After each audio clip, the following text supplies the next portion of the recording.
The town of Bath was the first incorporated town in North Carolina.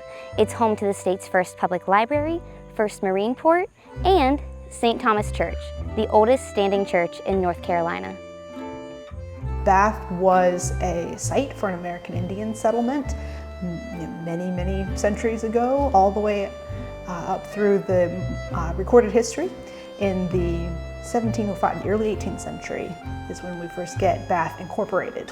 So Bath is the first incorporated town in North Carolina. It doesn't mean it was the first town. There were other settlements in this area before that, but it's the first settlement to become officially a town, and so that's one of its claims to fame.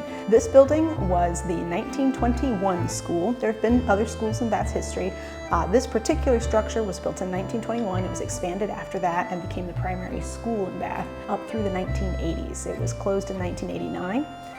Was falling into some disrepair, and several local entities kind of banded together to help bring this building back to a usable state.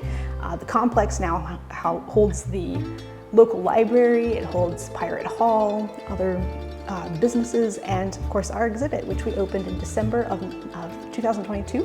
It's a great exhibit that kind of looks through Bath's history up through the 20th century.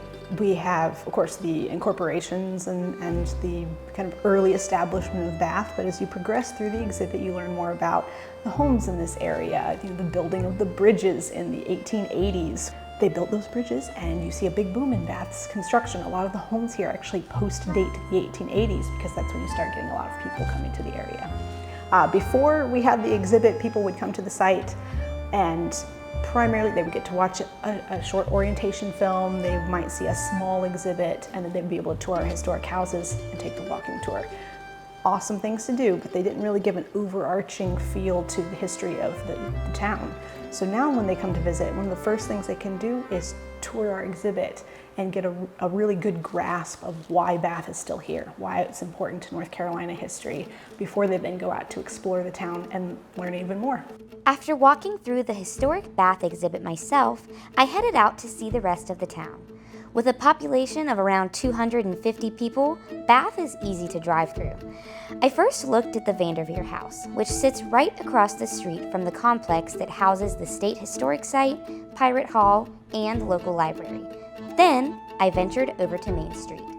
Bath is probably most well known for its ties to Blackbeard, the infamous pirate who's believed to have lived here for a short time in the early 18th century. Blackbeard, whose real name is believed to have been Edward Teach, is said to have lived in the area from 1717 to 1718. His boat, a French slave ship he and his crew hijacked and claimed, and renamed Queen Anne's Revenge. After blockading a port in Charleston, South Carolina in early 1718, Blackbeard returned to North Carolina and accepted a pardon from the governor in Bath. Not long after that, Queen Anne's Revenge ran aground, and in November of 1718, Blackbeard was killed by a Virginian fleet at Ocracoke Island. A commemorative sign for Blackbeard can be found at Bonner Point, which was my first stop after leaving the historic site. I took in the breathtaking view and the Bonner home for a bit before proceeding to St. Thomas Church, the oldest standing church in the state. The door is usually open, so I took a quick peek inside after walking the grounds. Last but not least, I checked out one more historic house on my way out of town. If you want to soak up some of Bath's history for yourself, you can call or go online ahead of your visit to get more information and to schedule a tour at one of their historic homes, like the Palmer Marsh House behind me.